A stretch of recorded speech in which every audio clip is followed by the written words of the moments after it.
Hi viewers, welcome to my channel Moms in Toronto. இன்னைக்கு நம்ம என்ன பார்க்க போறோம்னா சிக்கன் பிரியாணி எப்படி செய்யறது அப்படினு உங்களுக்கு நான் காட்ட போறேன். பாத்தீங்கன்னா இது வந்து lockdown 3rd week of quarantine day. யாரும் எங்கேயும் போகாம அப்படியே தான் இருக்கும். கனடாலயும் அதே மாதிரி தான். ஷாப்ஸ்ல கொஞ்சம் ஓப்பனா இருக்கு. ஆனா சோஷியல் டிஸ்டன்ஸ் மெயின்டைன் பண்ணி போயிட்டு வாங்கிட்டு வந்துட்டு இருக்காங்க ஸ்டஃப்ஸ். ஆனா நாங்கலாம் மோஸ்டா வந்து ரேர்லி எப்போனாச்சும் பால் எல்லாம் தேவைப்பட்டுச்சுன்னா ஹஸ்பண்ட் மட்டும் போய் வாங்கிட்டு இருக்காங்க. மற்றபடி எல்லாருமே வீட்டு உள்ளே தான் இருக்கும். இன்னைக்கு வந்து உங்களுக்கு நான் வந்து பிரியாணி வந்து எப்படி செய்கிறது அப்படின்னு சொல்லிட்டு காட்ட போகிறேன்.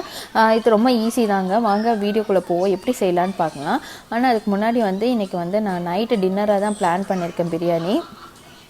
அதனால் வந்து கொஞ்சம் ஃபாஸ்ட்டாக செய்கிறதுக்கு நான் வந்து உங்களுக்கு மெஷர்மெண்ட் இல்லாமல் நாங்கள் எப்படி செய்கிறோமோ அதை விலாக் மாதிரி நான் உங்களுக்கு காட்டியிருக்கேன். பார்த்தீங்கன்னா நான் 2 வெங்காயம் பெரிய வெங்காயம் கட் பண்ணி வச்சுருக்கேன். நீங்கள் பிரியாணிக்கு இந்த மாதிரி ஷேப்பில் கட் பண்ணிங்கன்னா தான் உங்களுக்கு நாங்கள் கரெக்டாக இருக்கும். அதே மாதிரி தக்காளி 2 பெரிய தக்காளி நல்லா மெலிசாக கட் பண்ணி வச்சுருக்கேன். 3 பச்சை மிளகாய், புதினா, கொத்தமல்லி வாஷ் பண்ணி வச்சுருக்கேன். சிக்கனும் வாஷ் பண்ணி வச்சாச்சு. இது ஜிஞ்சர் கார்லிக் பேஸ்ட் நான் வீட்டில் அரைச்சிருக்கேன். ஜிஞ்சர் கொஞ்சம் கம்மியாகவும் கார்லிக் கொஞ்சம் நிறையவும் ஆட் பண்ணி வச்சுருக்கேன். தயிர், இது வந்து 4 சின்ன cup of rice as usual. எனக்கு என் ஹஸ்பண்டுக்கும் ஃப்ரெனிஷ்க்கு கொஞ்சம் ஃப்ரெனிஷ்க்கு அவ்வளோதான். இப்போ பார்த்தீங்கன்னா நான் வந்து குக்கர் சைமல்டேனியஸாக ஹீட் பண்ணிட்டேன். உங்களுக்கு அடுத்த வீடியோவில் வந்து நான் மெஷர்மெண்ட்டோட கண்டிப்பாக எவ்வளோ அளவு அந்த மாதிரிலாம் சொல்கிறேன். குக்கர் ஹீட் ஆயிடுச்சு. இப்போ 2 ஸ்பூன் நெய், நீங்கள் நெய் இல்லாட்டி பட்டரோ ஆட் பண்ணிக்கலாம்.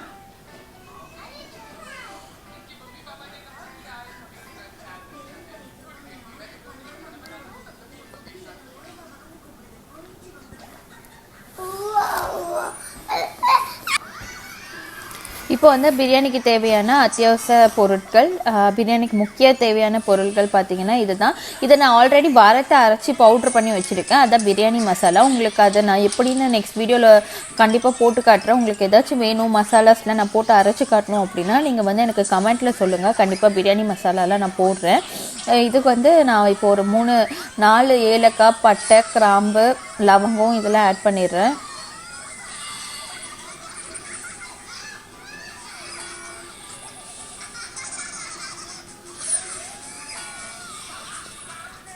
இது எல்லாமே வந்து லோ ஃப்ளேமில் வச்சு நம்ம போடணும். ஏன்னா ரொம்ப ஹை ஃப்ளேம்லேயோ இல்லை மீடியமான ஃப்ளேமில் வச்சு நீங்கள் போட்டிங்கன்னா அது வந்து கருகி உங்களுக்கு வந்து அது ரொம்ப ஒரு மாதிரி அதே அந்த லவங்கம் ஸ்மெல்லே தான் பிரியாணியில் இருக்கும். பிரியாணி ஸ்மெல் நமக்கு கிடைக்காது.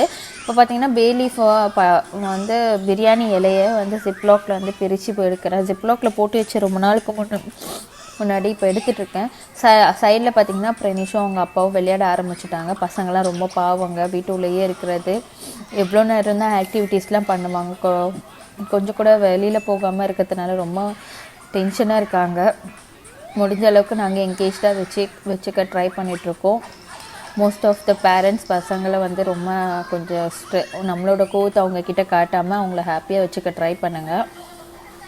ஏன்னா நமக்கு என்ன நடக்குதுன்னு தெரியும், குட்டி பசங்களுக்கு ஒன்றுமே தெரியாது. அதனால வந்து நம்ம தான் அவங்கள வந்து ஹாப்பியாக வச்சுக்கணும். பார்த்தீங்கன்னா இதெல்லாம் வந்து நான் லோ ஃப்ளேமில் வச்சு வதக்கிக்கிறேன்.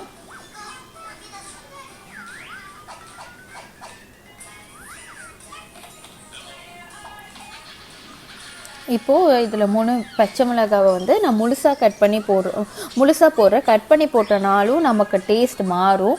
அதனால் வந்து நீங்கள் முழுசாக போடுங்க. முழுசாக பச்சை மிளகாவை ஆட் பண்ணும்போது உங்களுக்கு வந்து டேஸ்ட்டு கொஞ்சம் ஃப்ளேவர் கொஞ்சம் நல்லாயிருக்கும்.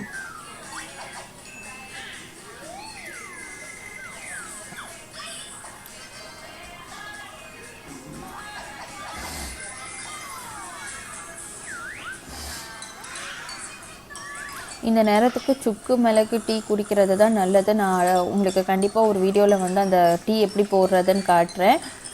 இப்போ வெங்காயம் ஆட் பண்ணிப்போம். சுக்கு மல்லி டீ, மிளகு இல்லை, மல்லி டீ. மல்லியை நம்ம வறுத்துட்டு அது டீ போடுறது ரொம்ப நல்லது இந்த மாதிரி இந்த வைரஸ் தேவைக்கு. அது மட்டும் இல்லாமல் எல்லாருமே வீட்டில் வந்து மஞ்சள் போட்டு குளிங்க. யாருன்னா வெளியிலலாம் போயிட்டு வரீங்க அப்படின்னா மஞ்சள் சேர்த்துக்கோங்க குளிக்கும்போது. குழந்தைங்களுக்கும் சரி, பெண் குழந்தையாக இருந்தால் கொஞ்சம் மஞ்சள் போட்டு இது பண்ணுங்கள். கேர்ள்ஸ் நம்மளுமே யூஸ் பண்ணலாம்.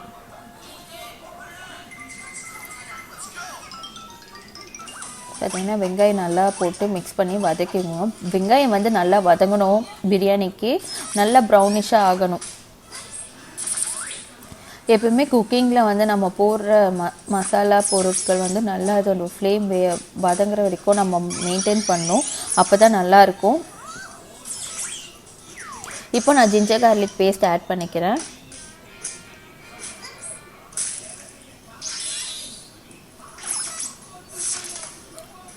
நான் வந்து எனக்கு இப்போ தேவையான அளவுக்கு அரைச்சி வச்சுருந்தேன் கம்மியாக. நீங்கள் அதுக்கேற்ற மாதிரி ஃப்ரெஷ்ஷாக அரைச்சிக்கோங்க. ஃப்ரெஷ்ஷாக அரைச்சி போடுறது இருந்தாலும் போடுங்க. இல்லை உங்கள் வீட்டில் ஆல்ரெடி நீங்கள் அரைச்சி வச்சுருந்தீங்கன்னா ஒரு 3 spoon of ginger garlic paste போட்டுக்கோங்க. பிரியாணிக்கு எப்படி புதினா கொத்தமல்லி தேவையோ அதே மாதிரி ஜிஞ்சர் கார்லிக் பேஸ்ட்டு அதோட ஸ்மெல்லு வந்து நல்லா அந்த அரோமா வந்து நமக்கு கிடைக்கணும். அதனால ஜிஞ்சர் கார்லிக் பேஸ்ட் ஆட் பண்ணிக்கலாம்.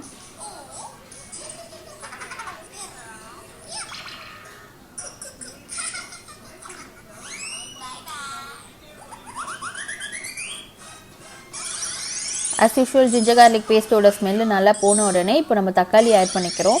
தக்காளி வந்து ரொம்ப வதங்கணும்னு அவசியம் இல்லை. ஆனால் நான் வந்து இன்றைக்கி வந்து நல்லா நல்லா கொஞ்சம் ஸ்மாஷ் பண்ணிக்கிறேன் தக்காளியை.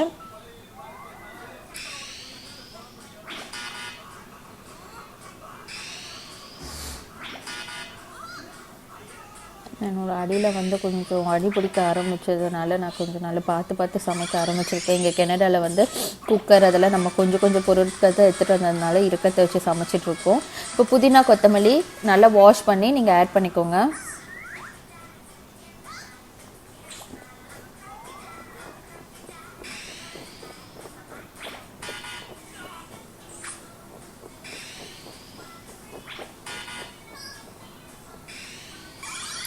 இது எல்லாமே நல்லா மிக்ஸ் ஆகட்டும். பார்த்தீங்கன்னா உங்களுக்கே தெரியும், நான் போடுற பொருள் எல்லாத்தையுமே கொஞ்ச நேரம் வேக வச்சு அதோட ஸ்மெல் வர வரைக்கும் அதோட ஜூஸ் அதோட எல்லாமே வந்து உள்ளே இறங்குற வரைக்கும் வதக்கிக்கணும். அப்போ தான் நமக்கு வந்து நம்ம சமைக்கிறதுல வந்து டேஸ்ட் வரும். சில பேர் என்ன பண்ணுவாங்க, போட்ட உடனே மிக்ஸ் பண்ண ஆரம்பிச்சிடுவாங்க, மற்ற பொருளை ஆட் பண்ண ஆரம்பிச்சிடுவாங்க. அப்படி பண்ணக்கூடாது. இப்போ வந்து நம்ம சிக்கன் ஆட் பண்ணிக்கலாம். நல்லா தண்ணி எடுத்துட்டு ஆட் பண்ணிப்போம்.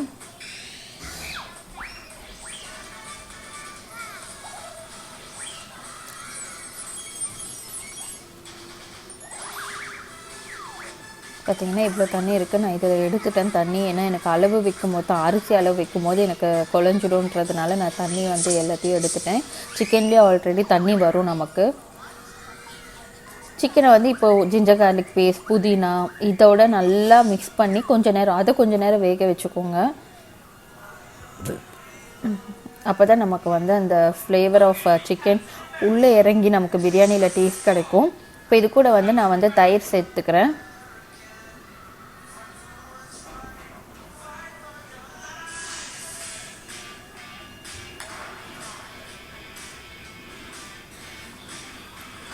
பார்த்திங்கன்னா தயிர் வந்து நான் கடையில் வாங்கின தயிர் தான்.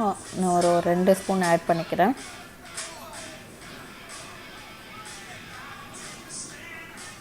ஏன்னா நம்ம தக்காளி போட்டிருக்கிறதுனால தயிர் கொஞ்சம் கம்மியாகவே ஆட் பண்ணிப்போம். இல்லாட்டி ரொம்ப புளிக்கிற மாதிரி இருக்கும், நமக்கு டேஸ்ட் கிடைக்காது. அதனால் எல்லாமே 2 கொஞ்சமாக ஆட் பண்ணிப்பேன். இப்போ இதோட எல்லாமே சேர்த்து நீங்கள் சிக்கனை நல்லா வேக வச்சு நீங்கள் ஒரு கொஞ்ச நேரம் கழித்து மஞ்சத்தூள் 2 ஸ்பூன் மஞ்சத்தூள், நம்ம ஃபுட் கலர் ஆட் பண்ணாததுனால ஃபுல்லாமே வந்து 2 ஸ்பூன் மஞ்சத்தூள். அது ஸ்பூன் பார்த்திங்கன்னாவே உங்களுக்கே தெரியும், ரொம்ப சின்ன ஸ்பூன் தாங்க, பெரிய ஸ்பூன்லாம் கிடையாது. 2 நம்மளோட டேபிள் சால்ட்டை போடுற மாதிரி 2 ஸ்பூன் ஆஃப் டர்மரிக். இப்போ இங்கே இருக்கிற பாட்டில்ஸே உங்களுக்கு தெரியும். ஒன்று வந்து சில்லி பவுடர், இன்னொன்று வந்து பிரியாணி மசாலா. இந்த பிரியாணி மசாலாவை கண்டிப்பாக நான் உங்களுக்கு அடுத்த வீடியோவில் எப்போனாச்சும் நான் வந்து உங்களுக்கு காட்டுறேன். ஒன்றும் இல்லை, மல்லி பட்டை லவங்கம் கிராம்பு இதெல்லாம் வந்து நல்லா வதக்கி பவுட்ரு பண்ணி வச்சுருக்கேன், மிளகெல்லாம் போட்டு. அதுதான் உங்களுக்கு அப்படி இந்த பவுட்ரு இல்லை, நம்ம உங்களுக்கு பிரியாணி பவுடர் இருந்தால் கூட நீங்கள் போட்டுக்கலாம். கொஞ்சம் கம்மி பண்ணி போட்டுக்கிட்டு மிளகாத்தூள் ஆட் பண்ணிக்கோங்க. நான் இப்போ வந்து 1.5 ஸ்பூன் சில்லி பவுடர், இது ஃப்ளேவருக்காக தாங்க, அந்த பிரியாணி வாசனைக்காக மட்டும்தான் போடுறேன். அதனால் நான் கொஞ்சமாக தான் ஆட் பண்ணிப்பேன் எப்போவுமே, ரொம்ப வேண்டாம், ஏன்னா என் ஹஸ்பண்டுக்கு பிடிக்காது. அதனால் வந்து நான் கொஞ்சமாகவே ஆட் பண்ணிக்கிறேன். அவ்வளோதான். நம்ம சேர்க்க வேண்டிய எல்லா இன்க்ரீடியன்ட்ஸும் சேர்த்தாச்சு. இப்போ மெயினாக சேர்க்க வேண்டியது பார்த்திங்கன்னா சால்ட். இது வந்து நான் இப்போ வந்து கொஞ்சமாக போட்டுட்டு அப்புறம் தண்ணி ஊற்றி எல்லாமே அளவு பார்த்துப்பேன். காரம் உப்பு எல்லாமே தண்ணி ஊற்றிட்டு அப்புறம் ஒரு வாட்டி செக் பண்ணிடுவோம். கண்டிப்பாக நல்லா வரும்னு எனக்கு நம்பிக்கை இருக்குது. ஏன்னா நான் நல்லா எல்லாமே ப்ராப்பராக பண்ணிகிட்ருக்கேன். எப்போவுமே பிரியாணி செய்யும் போது ஒரு மாதிரி டென்ஷனாகவே இருக்குங்க. ஐயோ நல்லா வருமோ வராதோ அப்படின்ற ஒரு பயத்துலேயே செய்ய வேண்டியதாக இருக்கும். பார்ப்போம் இன்றைக்கி எப்படி வருதுன்னு.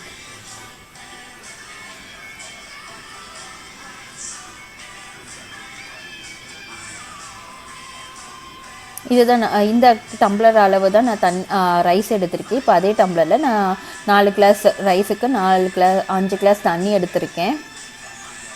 இப்போ பார்த்திங்கன்னா இந்த மசாலா நல்லா மேலே எண்ணெய் வந்த அப்புறம் நான் தண்ணி ஊற்றி திருப்பி இதையும் ஒரு கொதி வர்றதுக்காக வெயிட் பண்ணுவேன். ஏன்னா திருப்பி தண்ணி நல்லா கொதிக்கட்டும். உங்களுக்கு வந்து ரைஸ் அளவு உங்களோட ரைஸை பொறுத்து தாங்க அளவு வைக்கணும். நம்ம இந்தியா கேட் அப்படின்னா நீங்கள் அதுக்கேற்ற மாதிரி அளவு வச்சுக்கோங்க. இப்போ லாஸ்ட்டாக வந்து ஃபைனலாக நான் லெமன் ஜூஸ் ஆட் பண்ணுறேன். இது வந்து இங்கே பாட்டிலில் கிடச்ச லெமன் ஜூஸ், அதனால் உங்களுக்கு லெமன் ஸ்குவீஸ் பண்ணி நீங்கள் போட்டுக்கலாம். ஒரு 1/2 லெமன் ஸ்குவீஸ் பண்ணி நீங்கள் ஊற்றிக்கலாம்.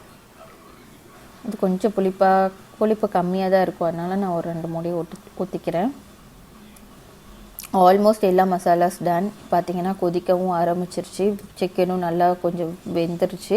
சிக்கன் நான் இப்போ வேக வச்சதுனால நான் என்ன பண்ண போகிறேன்னா கரெக்டாக ஒரே ஒரு விசில் ஹை ஃப்ளேமில் வச்சுட்டு அந்த ஃப்ளேமை வந்து ஹீட்டை எடுக்காமல் அப்படியே அந்த ஹீட்டை அடங்குற வரைக்கும் வார்மிங்கில் வச்சுடுவேன். இது தாங்க ப்ராசஸ், நான் பண்ணுற ப்ராசஸ். கீழே பார்த்தீங்கனாலே உங்களுக்கு தெரியும் என் ஸ்டவ் வந்து ரொம்ப ஹை ஃப்ளேமில் தான் வச்சு நான் சமைச்சிட்டு இருந்தேன். இப்போ லோ ஃப்ளேமுக்கு ஃப்ளேம் 1ல் மாற்றியாச்சு. குக்கர் ஒரு விசிலில் நம்ம ஆஃப் பண்ணிடணும். கரெக்டாக ஒரு விசில் வந்துருச்சு. நான் ஆஃப் பண்ணி குக்கரை வந்து வார்மிங்கில் விசில் எடுக்கவே இல்லை. அந்த விசில் அடங்குற வரைக்கும் அப்படியே இருக்கட்டும். கண்டிப்பாக இது கரெக்டாக இருக்கும் உங்களுக்கு. பார்த்தீங்கன்னா என் பிரியாணி செமையாக வந்திருக்கு. ஒரு அரிசி கூட உடையில. உள்ளேயும் நான் கிளறி பார்த்த வரைக்கும் நல்லா இருக்குது. நான் உங்களுக்கு சர்வ் பண்ணி காட்டுறேன் பாருங்கள். பார்த்தீங்கன்னா சூப்பராக வந்திருக்கு. நீங்களும் இதை ட்ரை பண்ணி எனக்கு கீழே கமெண்ட் பண்ணுங்கள் உங்களுக்கு வேறு ஏதாச்சும் டிஷ் வேணும் அப்படின்னா. Until then it's bye. Already taste பண்ணியாச்சு. ஒரு ஸ்பூன் என் ஹஸ்பண்ட் சாப்பிட்டாரு. டேஸ்ட்டு செம்மையாக இருக்குது. உப்பு காரம் எல்லாமே பயங்கரமாக இருக்குதுன்னு சொன்னார். நீங்களும் ட்ரை பண்ணுங்கள். Be safe. பாய்.